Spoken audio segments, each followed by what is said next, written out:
বিটফোর্ড হাসপাতালের সামনে নৃশংস হত্যাকাণ্ড গোটা জাতিকে অবাক করে দিয়েছে, এমন বলে মন্তব্য করেছেন জামায়াতে ইসলামের সহকারী সেক্রেটারি মাওলানা রফিকুল ইসলাম খান। বিএনপিকে উদ্দেশ্য করে বলেন, দেশের জনগণ আর চাঁদাবাজ সন্ত্রাসীদের কাছে জিম্মি হবে না।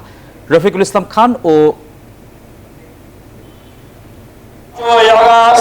হাসিনা পালিয়ে যাওয়ার পর বাংলাদেশের একটি দল নিজেদেরকে দেশের মালিক বলে গিয়েছেন। তারা মনে করছেন আওয়ামী লীগ নাই, আমরাই তো এখন, এবং এটা মনে করেই তারা নিজের মনে করেই এই সকল কর্মকাণ্ড তারা চালিয়ে যাচ্ছে। 5ই আগস্টের পর থেকেই আমরা দেখছি সেই রাজনৈতিক দল খুন, সন্ত্রাস, চাঁদাবাজি, টেন্ডারবাজি, ছিনতাই, ধর্ষণ সহ সন্ত্রাসী কর্মকাণ্ডের সাথে সম্পৃক্ত হয়ে গিয়েছে। এক্সট্রিম মশার কয়েল প্ল্যান্ট ফাইবার দিয়ে তৈরি, তাই সহজে ভাঙে না, সুগন্ধিযুক্ত ও নিরবিচ্ছিন্নভাবে জ্বলে। ডেঙ্গু, চিকুনগুনিয়া বাহি সহ যে কোনো মশার বিরুদ্ধে দেয় এক্সট্রিম সুরক্ষা।